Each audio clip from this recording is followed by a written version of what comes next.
So again, hello and welcome to level 2. You should be seeing my screen right now.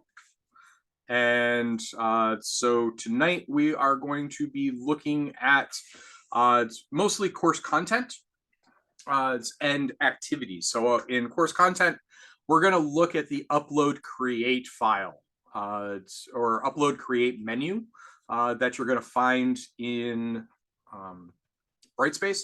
We're going to look at uploading a file for when you just need to hand students a file. It's the video or audio, and we're going to compare the base video audio addition creation with the add a video or audio or embed inside what is called create a file. Okay. So we are going to look then at create a file, which is actually a web page. It's more analogous to the blank page in Blackboard currently. And it should be changing its name inside the menu here. So it's just be aware when you actually go into work, it may actually have changed to create a page instead. Then we'll take a look at the assignment tool and kind of the basics of what's there in the assignment tool, the discussion, adding a discussion into a module, and then of course, adding a quiz to a module and some of the options that we have with those. Right. So actually from here, I think we'll spend most of our time actually in a course. And I have apparently not viewed for long enough, so it wants me to log in again. So I will log myself in. Okay. And in this case, I'm just in a course. Okay. So from once you log in and you get to, it's your home page. I'm just going to use my course waffle. Okay. I'm going to come down into my instructor access course. I used the demo course the other day, and all of a sudden I started getting emails from everybody who was already enrolled in the course saying, I got a bunch of notifications. So notifications are a real thing. When you add new things to your courses, your students will know about it. Okay. So good and bad. So for this, I'm just going to come down into one of the modules. Okay, so I'm going to come down into one of my week 1 content area. Okay. Just a quick couple of things. If I want to change the name of this module area, it's pretty easy. Just like Blackboard, look for the drop downs. Okay. I can go in, I can edit this title, and so I'm going to label this particular one content.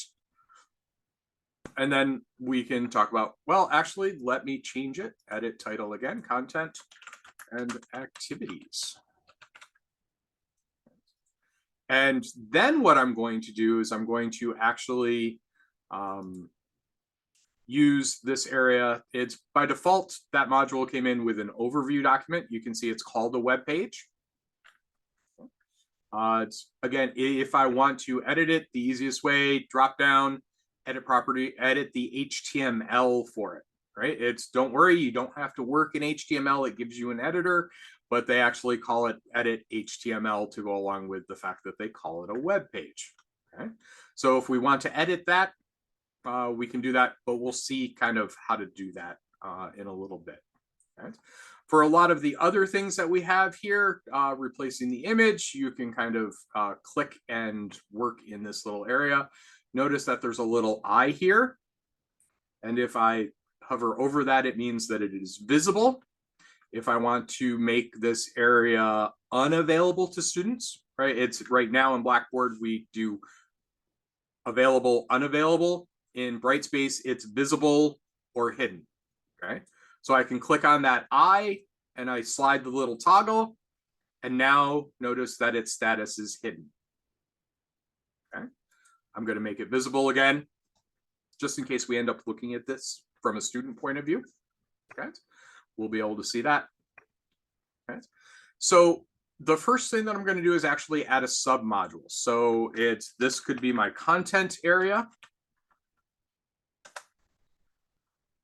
And that actually just gives me a little area that I can actually add content. And then because we're working on content and activities, right? I'm going to add an activities submodule. Again, just click on that add submodule area and I can add those, right? That's just kind of our organization. So if you work with the template that we have now, that's our mini lecture area and our assignments area. Okay. We're currently discussing in our faculty advisory group it's whether we want this to kind of be the basic format that gets handed out with things. Basically, area to give students content, areas to have students have activities for the things that they need to do. Okay. So anyway, at any of these levels, we have access to this upload create button. So if I wanted to create at the main level, I can use this top one. If I want to upload or create inside the content area, I use the upload create that's in that submodule. Okay. So I can use that upload create and our, oops, what did I pick? Oh, assignment. No, we're not there yet. Back to content.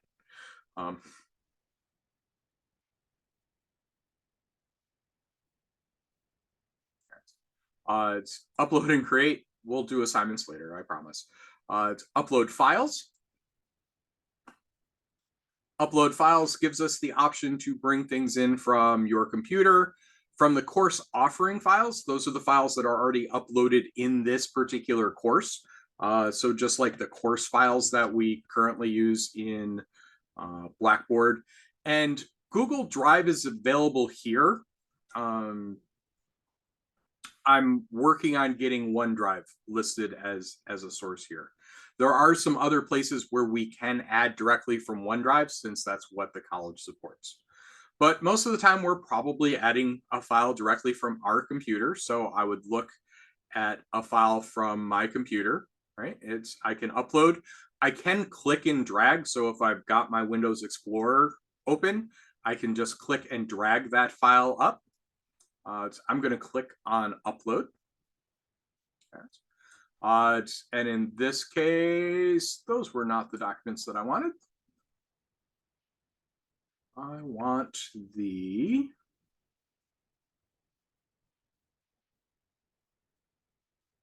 updated syllabus template. Okay. So we're going to use that updated syllabus template. I'm going to upload it. You can see same sort of way in Blackboard. It tells you, okay, you're going to upload this. We can actually upload multiple files all at once. Okay, so I can upload another file. It will replace it, I think. And then, of course, we just click add. Okay, it's very similar kind of process to what we've done before. Oh, that untitled assignment came in here. We don't really need that here. We want the assignment down into activities. Notice that I can just click and drag that down. Okay, so anywhere you see these vertical kind of rows of dots, columns of dots, we can click and drag those around to reorder or even move from section to section, okay, on a page. Okay. So what that file ends up looking like now, if we click on it,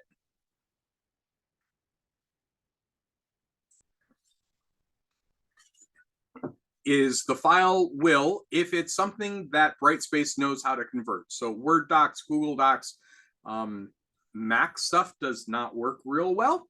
But you know, it's, again, if you're working mostly with Office types of documents, it will automatically open up inside a reader. It's with Zoom capability, you know, you can switch from pages, you can switch your toggle the sidebar on to get previews of what, you know, the pages look like. A student can do view as text or actually even download the file from here. Okay. Also notice up at the top, we have an accessibility score. So we do still have access to Ally if you're used to using Ally. Okay. And from here, we can actually also notice that there is navigation, just like if you're using the learning modules in Blackboard, they can move to whatever the next page, next activity, next file, next whatever in line vertically in your content area is. Right? or you can use the top breadcrumb trail. So we'll go back to content and activities, back up to the main module level here very quickly. Okay.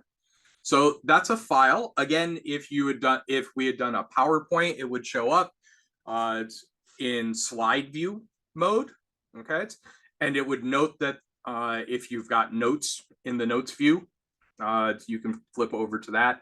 PDFs show up just fine. So if you've got those, I haven't actually tried an RTF document just because RTFs are actually a little outdated, and you can probably actually just save them as Word documents now, especially because they appear online and we give all of our students access to Word now.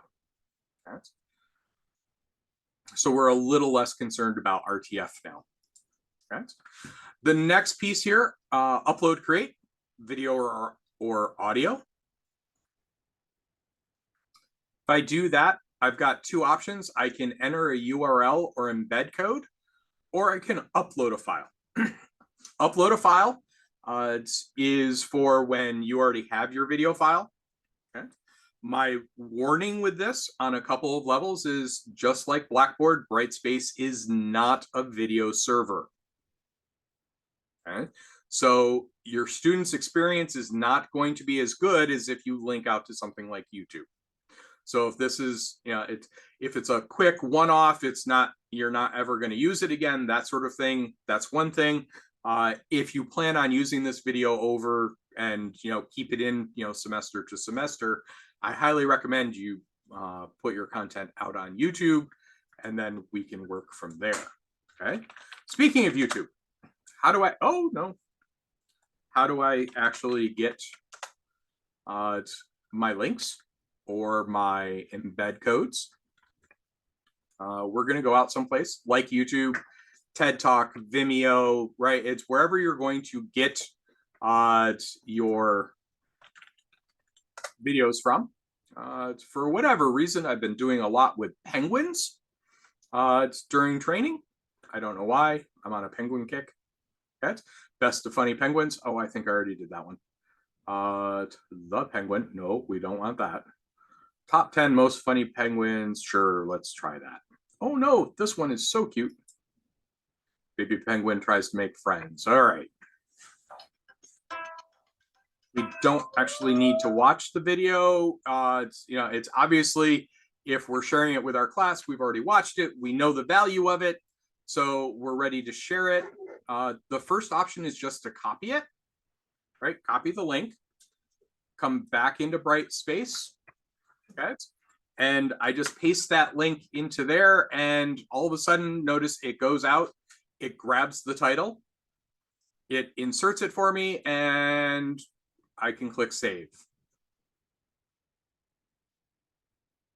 Right. This is what it's going to end up looking like for students. It gives me a nice big video with a little penguin.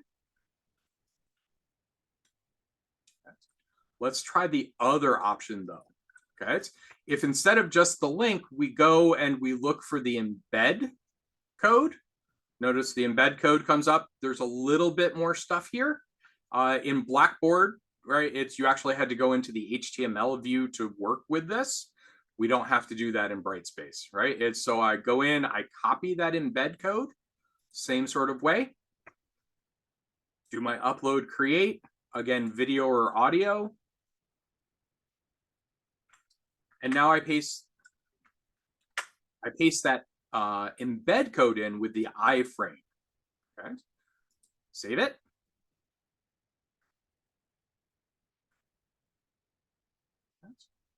And it doesn't really look any different, right?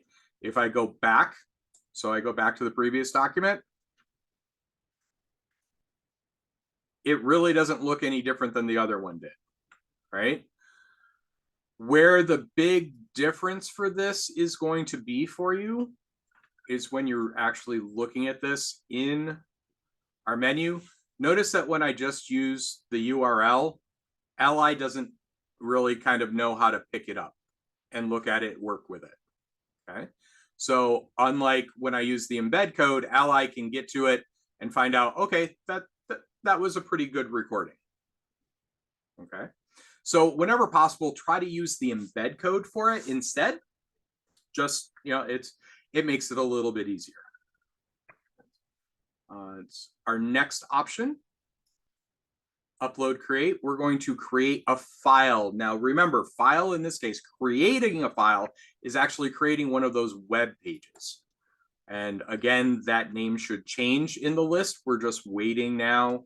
I think all of the decisions have been made. We're just waiting for Brightspace to actually make that change. You should get a text editor. If you don't see multiple lines of a text editor, you're going to look for the More Actions meatball menu over here, those 3 lines, that ellipse. That will give you kind of all of your options for format painters and everything on here. We have our normal, it's paragraph and headings sorts of formatting, bold, italics, underline, right? It's colors, alignment, lists. It's what font we're going to use, how big is it going to be, it's inserting equations and tables. We're not going to look at any of that stuff. Okay. What we are going to look at, though, are some of the options that we have here. Okay. We are going to look, and let's first explore this select document template. Okay. Selecting a document template, if you click on that, we have options here for a blank page. Okay. Replace existing content. One of the things with using a document template, it isn't kind of like PowerPoint where you can kind of put your content in and then say, apply this to it and kind of change and see how it's going to look using the different templates. When you add a template, you replace everything that's already there. Okay. So in this case, we get this nice little teapot image, add a page title, and just insert your content. Okay. SUNY's logo, I plan on replacing that either with our logo or nothing, because I'm not sure every single content page needs a logo on it. We're still discussing that in our advisory council as well. Okay. Some of the other ones, an intro or a meet your facilitator or a basic page. If we take a look at this basic page, the basic page comes in, the basic page, the big difference between that and your blank is that we have a title to it with a couple of paragraphs and ideas on using those headings that we saw up in the editor. So with those, right, it's to paste text, and you can see there's a little bit of training built into these as well. All of these templates as they exist right now were developed by SUNY. They're all accessible, which is one of the great things and great reasons to try using them, right? It's to choose a template and then copy and paste your actual content into them because you're probably going to score a lot higher on your accessibilities. Okay. Control-Shift-V to paste, copy text. And for some basic editing, you can see there is a Brightspace help content on that. We're also adding the links to things like the Brightspace YouTube page and things like that. Just keep looking at the Moving to Brightspace tab. Okay. One of the fun ones is actually accordions. Okay. Those who have been doing this for a while will remember that we never want students to have to scroll more than maybe 3 screens because they're not going to. And they're just not going to finish long documents. And so, it's the wisdom was always to break those pages up. Okay? And so now we actually have the ability to do accordions, same image, right? It's accordion, so we would change that title. But then we have options for a single accordion, maybe a group of 2. And I'm just going to delete those out, right? A group of 3 and a group of 4. This is one of those things that you might want to actually put the accordions out. And because if you notice at the top and bottom of each one there's an area that you can copy into another document, depending on how many accordions you think you're going to need. So in this case, I've left 3 accordions, okay, for myself. So in this case, I'm going to say this is my insert stuff accordion. This is my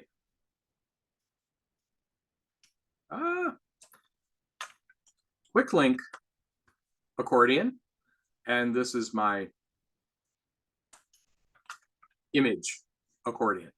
Okay, those are the 3 icons here that we're going to look at: the insert stuff, the quick link, and the image. Okay. So I can put whatever content I want here now into this section of the accordion. So let's look at this insert stuff menu very quickly. So insert stuff. Notice I can pick things from my computer, or again from the course offering files. Okay. The learning repository isn't set up yet, so don't worry about that too much. It's add video note. You can actually record directly into your content here. Okay. Again, I don't highly recommend that, because someday, sooner or later, we are going to, again, be in the place where SUNY's going to change its mind on which learning management system it wants to use. If your content, your video content and things exist out in YouTube, those embeds are going to continue to work no matter where we take them. Okay, if you've already embedded videos into your Blackboard course, they will come over fine. They will still be embedded. Everything will be good. If you use the built-in video note, there's no guarantee that those videos will come across with you. Okay, so I don't necessarily recommend using this one, but it is still something you can do. YouTube, I don't suggest using this YouTube, because this YouTube option goes in and makes you now search YouTube. It's not a, it's insert your embed code sort of thing, right? Flickr, if you've got your images up on Flickr, I suppose. Insert link, here's where you would put in your YouTube embed code, okay? So I can actually throw that in there again because it's still in my paste. And so I can click next, and I will actually see that. Look what it will actually kind of look like, and I can insert that, okay? Now notice the advantage of actually doing it here on a page is that I can put text here, right? Whether it's in an accordion or not, right? I can put text here. I can intro the video just like I normally would if I were in a classroom face-to-face with students, right? Now, if I am doing a synchronous course, I may not need to do this, but if I'm doing a hybrid and students are watching this video on their own, right? Then having that intro, that preface, that advanced organizer to tell students, you're going to watch this video. Here's why you're going to watch the video, and then have them watch the video, and then now go do this. Right? So, it's setting the expectation for the video, and then what should you do now that you've watched the video, right? That sort of idea. So that's one of the reasons why that create video, right? It's in anytime that you aren't having students watch it with you, this is probably a better way to present your videos to them, right? But again, kind of content here, it's perfectly fine. Right? The quick, is there something else? Let's take another quick look through. Yes, go ahead. Good question, Dean. My question is, in my lectures, I send them off to YouTube to listen to a song that I'm talking about. So should I just leave those links there instead of doing this?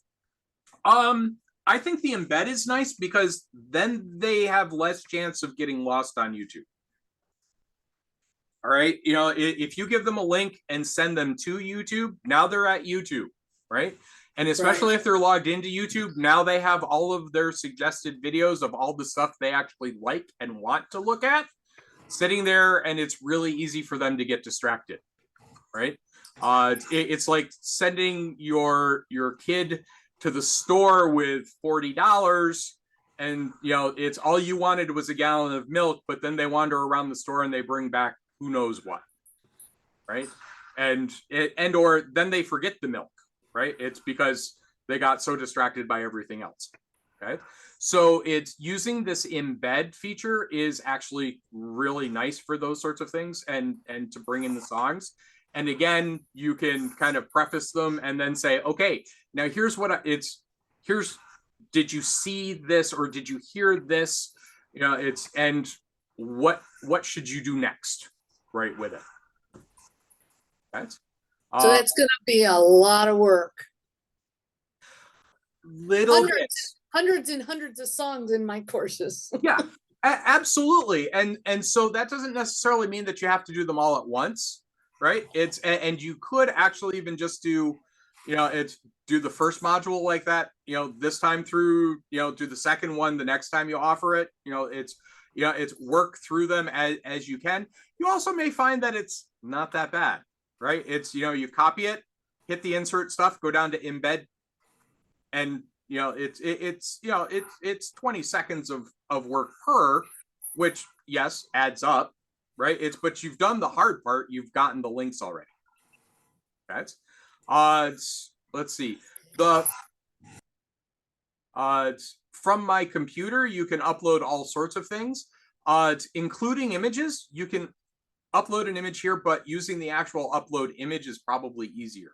But if I wanted to upload something, oh wait, file is required. Oops, I forgot to browse for my file. Okay, and the DLE, and I will use that updated syllabus template again. Okay, upload. Notice that it actually figures out I already have this file here, right? So if there's a file that I want multiple copies of, I don't need to upload it from my computer each time. It already knows that it's there. So I could create a new file for it. I can overwrite the existing file. So if I happen to know, for instance, this is my syllabus document, but I've just called it syllabus, right? And I've pulled it over from last semester, but now I want this semester's, I can just go ahead and overwrite the existing file. And then everywhere it's linked from will get the same. And I insert it. Right. Notice that here, instead of showing up in line, it actually gives me a link to it though. So when I insert a file, it's going to give me a link. We're going to look now at the next one, insert a quick link. Right. So I can delete my content, go to insert quick link. So the quick link up here, and I've been warned not to use, right? It's when I highlight here, notice that I can make a link here. I have been warned, don't do it. Okay. Some of the other admins at other schools have said that that doesn't work real well. Always use the one in the top area. So insert quick link. And now, notice this is very similar to Blackboard's create a course link that you may have seen either in the content area or on your announcements, right? I can link to a particular thing. I can even come down into content and say, hey, I want you to go look at, right? When you work on this, I want you to go look at, right? It's this video first. You need to go look at that video, right? I can link someplace else. Or, for instance, and I don't have one yet, if what I want them to do after this video is now you get to go work on your assignment, I can create a link directly to that assignment from here, right?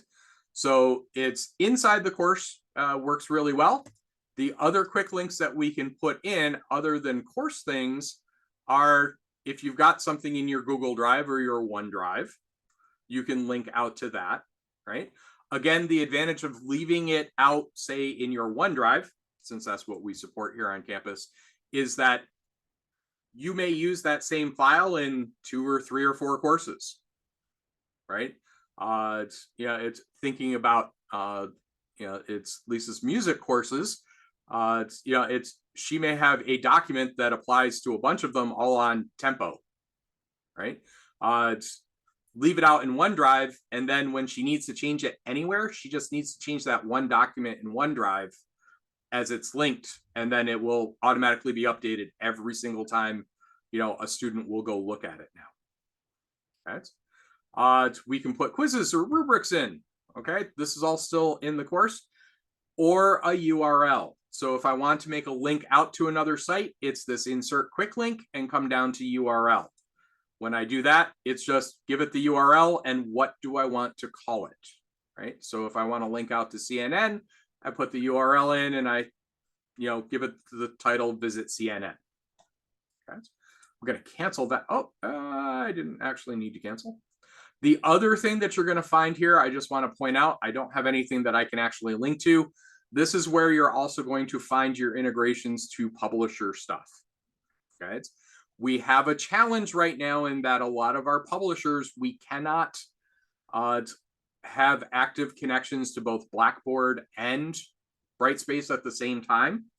A couple of the ones that we can are Lumen Learning, right? So our OER stuff, Waymaker stuff, can, and Pearson hooks completely differently into Brightspace, so we can actually have that link here as well.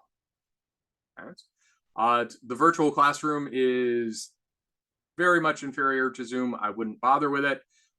Video assignments, I haven't had a chance to play with yet, though. Okay. So insert quick link gives us a lot of things that we can actually do. And our last bit here is in our images. That's our little picture. And again, we can do my computer, we can do a URL, or I can look already inside the course, right? It's, again, if I've already used an image somewhere. So for instance, I've already used it in another content piece, or it's maybe I've already uploaded it into a quiz, or more likely I've used it in a content piece. Now I want to use it in a quiz, right? I can look for it inside my course offering files. URLs, right? It can actually be kind of nice. If I go out and I go to Google, one of the things I can do is I can actually click on images, right? And then I can actually do an image search, right, for penguins. Okay. One of the options for your classes that I would highly recommend is, whenever possible, go into your tools and look for usage rights. And I want to look for Creative Commons licenses because that means I'm much more likely to get a copyright-free image. Okay. Educational fair use probably means that you can get away with using whatever image anyway, but it's why risk it? Okay. So now, for instance, I look at this, it's that particular image of a parent and a baby, right? It's a free stock photo. I go and I visit the site.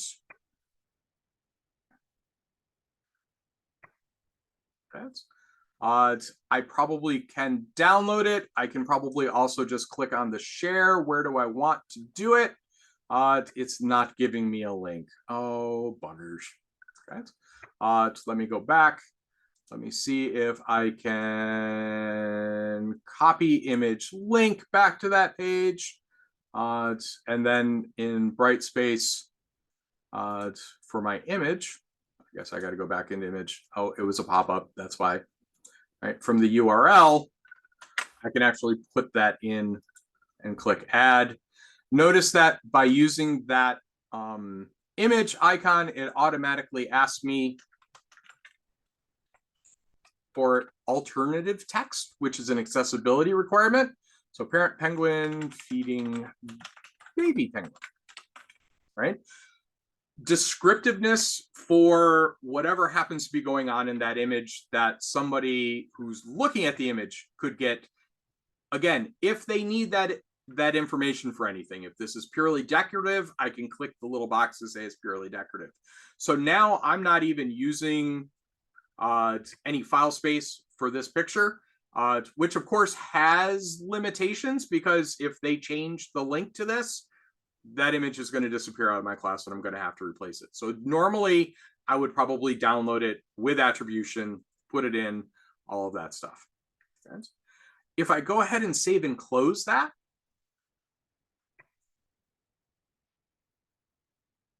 okay, this is what it's going to look like for me, right, as the instructor. So I see kind of that top text, but notice now all of these sections are now collapsed.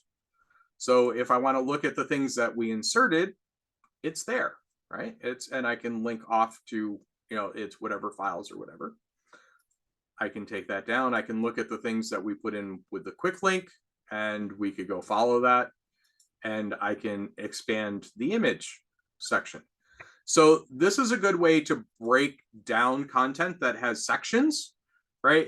And instead of making subpages, is just to put them in an accordion, because then students can look at just the section they want.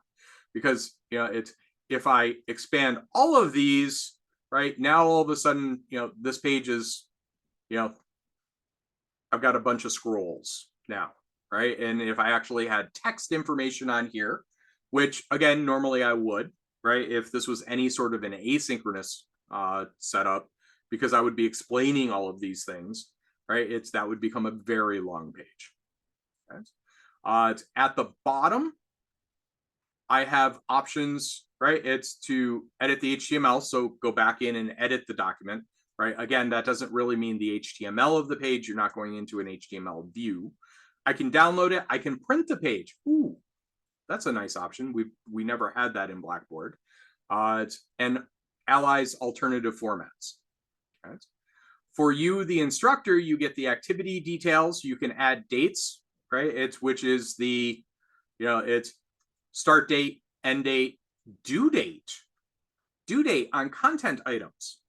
Because one of the more advanced things, which we don't have time to really look at, is that idea of checklists. And you need to read this by a particular date. And then if a student hasn't opened this page by that date, you can use reports and intelligent agents to know that.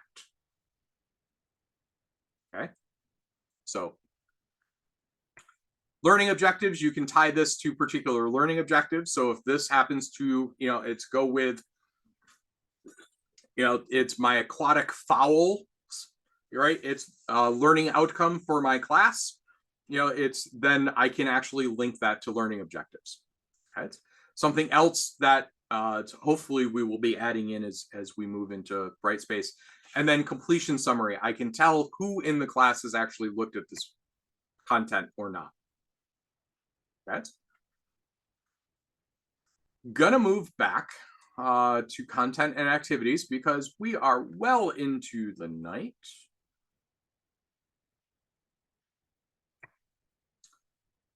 I'll get back to the syllabus question afterwards, okay? Okay. Activities. We're going to look at 3 different activities. We're going to look at assignments, okay? Which, again, upload, create, assignment, discussion, and quiz are the 3 that we're going to look at. Okay. Now, I accidentally made the assignment before, so now to get back into it, again, just like Blackboard, we're going to look for that drop down, and I'm going to actually, in this case, look at view topic. I'm not sure why they call it a topic, but we're going to actually go. Okay. And no, I don't. Well, I actually want to make sure that we're getting kind of all good. So let's actually new assignment. I want to make sure, just because I haven't created an awful lot of assignments yet. Yeah, that looks better. That is not where we want to edit the assignment from. That's one of the things that is going to take a little bit of getting used to, I think, in Brightspace. Okay, so when I actually create the new assignment, I give it a name, right? Penguin Predators, okay? Grade out of, and when I click into there, right, it's however many points I want this to be worth, right? It's 20 points. Notice that there's a drop down next to it in gradebook. Okay. In gradebook, we'll create a new column in the gradebook for it. Okay. I can also link this particular activity to another existing column that I already have in the gradebook. Okay. Or I can reset it to ungraded. Okay. So most of the time, when you first do this, it'll say in gradebook, so it's going to add it to the gradebook. Okay. Due date, what date do I want it completed by, and what time? Okay, so very much like the due dates that we already have. Okay. Instructions, right? It's please list at least 5 predators of penguins. That's what I want students to actually give me back. Okay. I do have some options down here at the bottom. I can upload a file to this. I can attach a link to an existing activity. So again, I can go back, and if maybe I had content about penguin predators, right? Or one of my videos talked about penguin predators, I can actually give students a link right back to that. Okay. It's attach a web link, upload something from Google Drive or from your OneDrive. Okay. Again, you have the ability to record audio or video with this. Okay. It's, again, the choice is yours as to whether, you want to take the chance of, will it transfer again when we make whatever our next switch is. Okay. The other options, after I list out all of my instructions, and notice we have pretty much a full editor here, so I can still insert stuff. I can still give them sample files, template files. It's the lab report template, or whatever else I want them to have for it. Images, all of those sorts of things. I can put all of that in here. Okay. We have 3 accordions on the side of our assignment, the availability dates and conditions. So when can they start seeing it? When do they stop seeing it? Okay, start date, end date. Those are really our availabilities, right, from Blackboard. Okay. Release conditions. Release conditions are the equivalent of our adaptive release. So can they see this assignment before they've already looked at the content that goes with it? So we could actually use a release condition for something like that. Okay. Special access. Do you have a student who maybe is going out in the field for a week? Okay. So needs a different due date or different availability dates. Right. Do you have a student, because of accommodations, get a change to those? Okay. You can manage that under manage special access. And we'll have other trainings for that, but we are starting to run out of time. Okay, so let's look down through. In level 3, I'll also show you a different way to do accommodations, because Brightspace actually allows us to set up accommodations. So like if a student gets double time on all quizzes, and timed quizzes are something I do, then I can just set that up once for a student and not have to put it on every single quiz anymore. Okay, so that's usually a little more helpful for us, I think. Okay, under submission and completion. Okay. In this case, it has to be an individual assignment because I haven't created any groups in the class. If I create groups in the class, then I can say, does an individual turn it in or does the group turn it in? Okay. Categories. Just like Blackboard right now, it has categories for quizzes and assignments, and it's homeworks and labs and things like that. We need to create categories in our courses, and once you do, you can it's assign it to a category to say this is a lab versus this is a homework versus this is it's something else, right? It's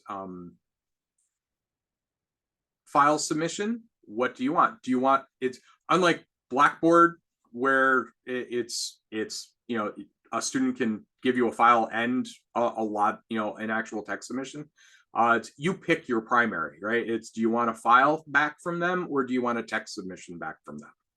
That's I'm going to leave this on file submission. Notice you can also do on paper submission. So if they actually hand you in something, but you want to grade this and put it in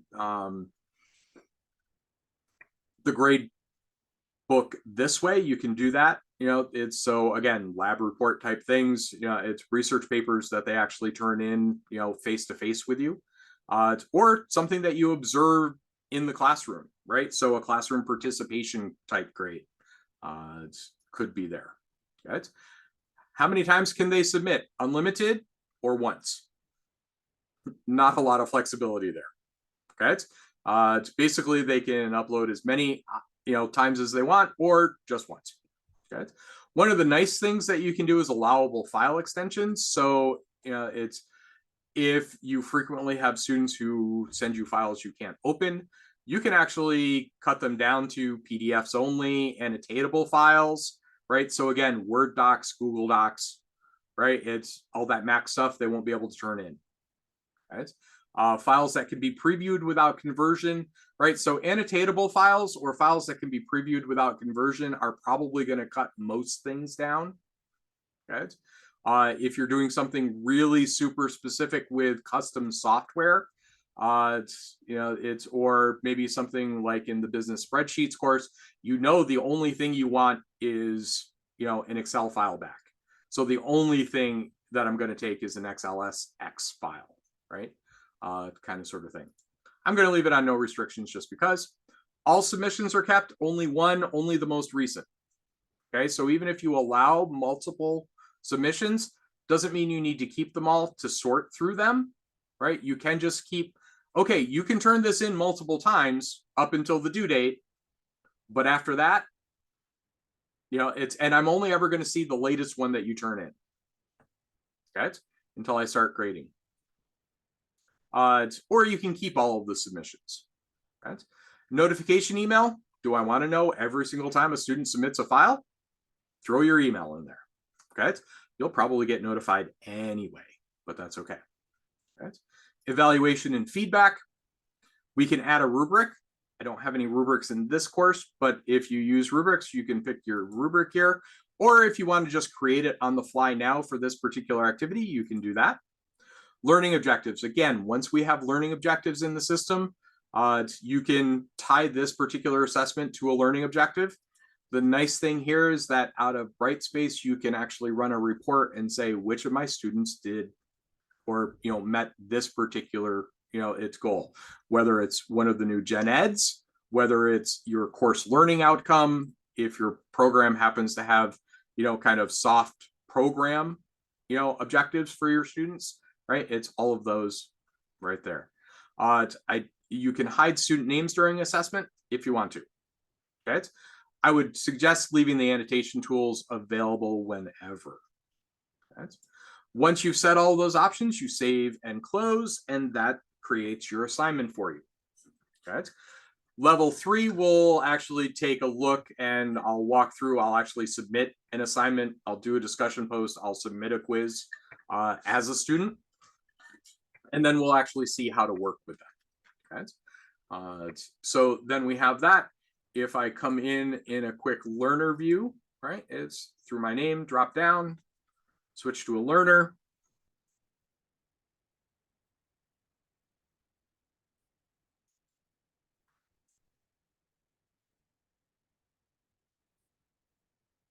That the activities isn't showing up, which means I messed something up.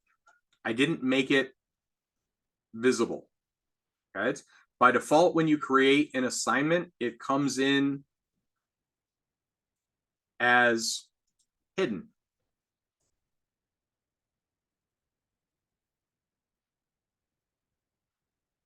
So that, right, it's due next week, but notice my I is slashed through. Same on the first one. If I want to change that, I click and again, slide my toggle, make it visible. Okay. That is one of the things that has frustrated me through the past several years that I've been teaching in Brightspace. That there are a lot of different places where you can mess things up in terms of visibility for students. Okay. So it is always a good idea to check out, use that student view and make sure that you're actually showing things. Okay. We are seriously short on time, so I may move even more quickly But I will stay around to answer any questions or show you anything else that you want to see again. Okay, creating a discussion here. It's penguins, right?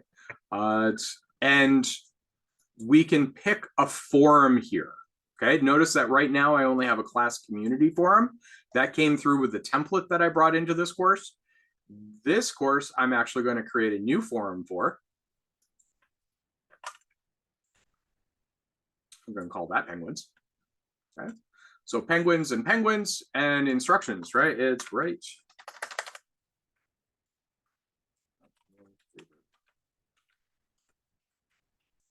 Right. Not a great discussion prompt, but for time, that's all we're going to put.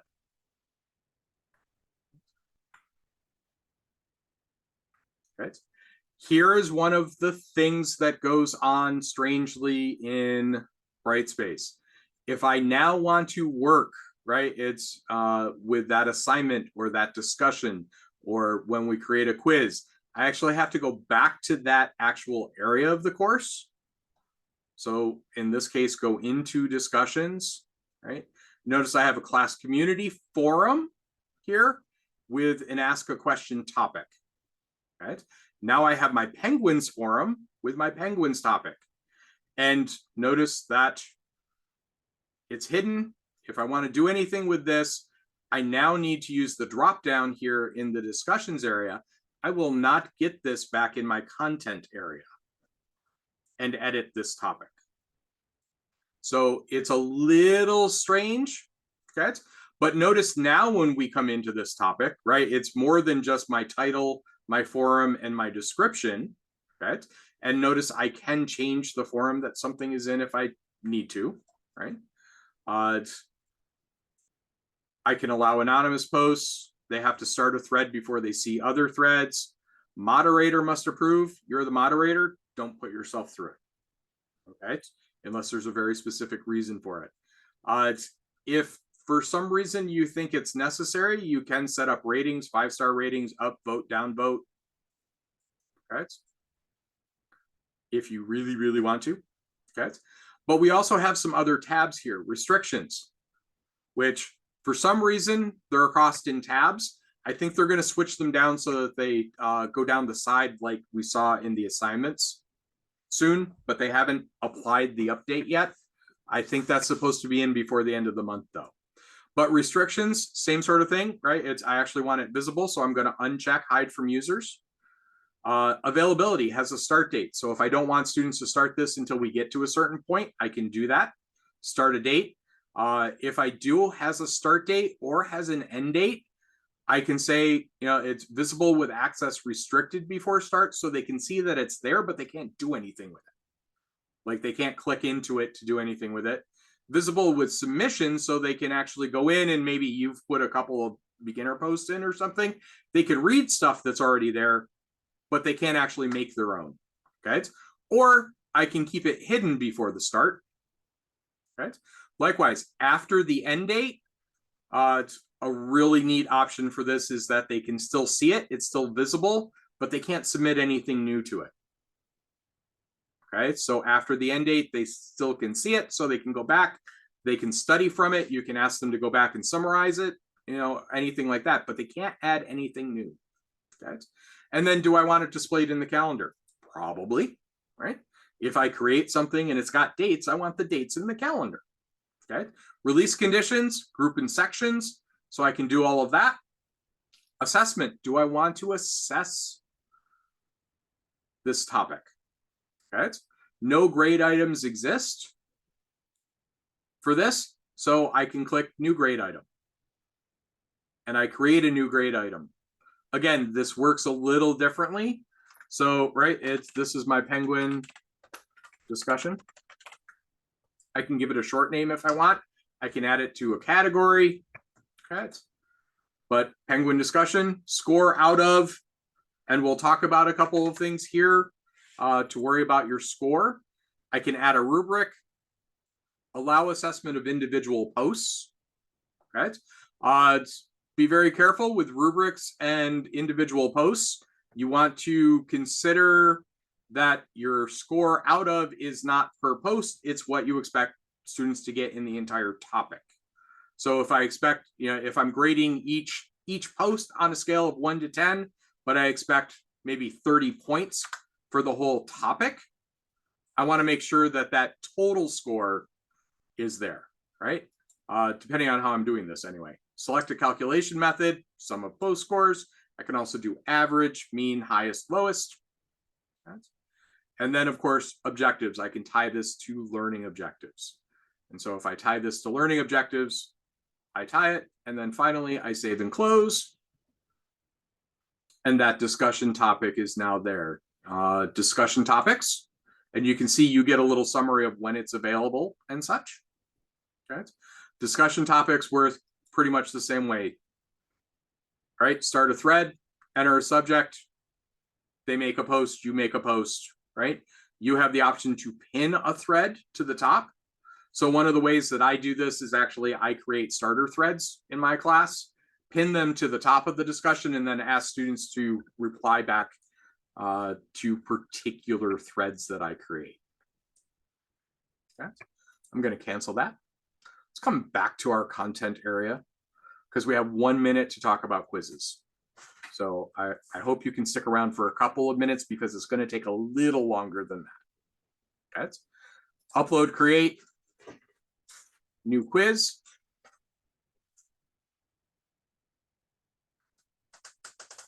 Although we've seen most of the options at this point, right? And there's nothing terribly different or difficult about a quiz, right? This is just our demo quiz. Again, grade out of, it's not in grade book. So we want to add it to the grade book. Once we do that, it says, oh, you better give it a number of points. So I'm going to give it a number of points. Okay. I can put in the description for the quiz. Okay. Quiz on the demo. Okay. Questions, add existing. So pools and things will come over from your existing Blackboard courses, or you might get them from publishers, or you might build them from scratch. Creating new questions is pretty easy here, right? It's new question, multiple choice question. It looks pretty, it is not, right? It looks a little more modern, but it is not, right? It's any significantly different than it's Blackboard. All right. I can choose to randomize the answer order and how many points is this going to be worth? I click save. It's under oh, I should show you options. So let's go back into this really quickly, right? It's click on a question to edit it. Under my options, there are some neat things here, right? It's in Blackboard, we have the option to give individual feedback, right, to things. So I can add feedback to this. I can add a hint to this, right? Think about it, it's in a quiz, right? A true quiz, formative assessment. It's really to help the students understand how far along they are in their learning. We might want to add a hint so that, a student having a problem with a question might get a hint, like check out page 98, right? It's give them that little piece of help. Or, you might want to go back and reread, this lecture or rewatch this video. Okay. You can add short descriptions, custom weights, all of those sorts of things to it. Eventually we'll get another section on that. Okay. Availability dates, we've seen all this, right? It's special access. And the added thing here is you can add a password to a test. Okay. So if students are supposed to take this in a proctored environment, right? Its password is one of the easy ways to set that up. IP restrictions don't really work for us just because even if you have students on campus, we don't have static IPs that we hand out anywhere. So we can't really restrict this except, vaguely maybe to the campus network. Okay. Timing and display. So if you want this to be a time test, you can change the timer settings. The display, one question at a time, 5, questions, 10 questions at a time, right? At a page break after each section. Okay. Which, if you notice under create new, you can create a section of questions, right? Which is always good for those, for questions 50 through 60, please refer to this diagram or, this video or this piece of music or whatever you happen to have, right? Display, allow hints. That's where you allow those hints that you've added to questions to actually show up for students, okay? Disable email, instant messages, and alerts within Brightspace. Sure, go ahead. It reduces the distractions that a student will have, but other than that, it's not going to stop them from communicating because all they have to do is open it in another browser window. So, attempts and completion in this case, one attempt, manage attempts, unlimited up to 10, right? It's unlimited or 1 to 10. Okay. How are you going to take? Are you going to take the highest, the lowest, the average, the first, the last? So those are all things that you can do. Again, we can change categories, right? It's your quiz tool may not be a quiz. It may actually be a homework. Okay. And again, notification email. Do you want an email every time a student completes this? Okay. Manage completion tracking is, again, a nice kind of addition to our tool set here. It's default. A student gets credit for completing this as long as they try it, okay? Or they have to get a minimum percentage on it, right? So before you get to see any of the other content, you have to get at least a 90% on the syllabus quiz, okay? Or before you progress to the next thing, you don't count as done until you get at least this score, okay? Evaluation and feedback. This is the what do you tell them when section, okay? And again, the options present a little differently than Blackboard, but auto-publish attempts results immediately. Synchronize to grade book on publish. Notice that, again, grades and the grade book don't necessarily go together. Okay, you think about this as, the old-fashioned class where I would hand out a quiz. Somebody explained this to me yesterday, and it finally made some sense to me. It's the old-fashioned, I handed them out a quiz, they took the quiz, we graded the quiz.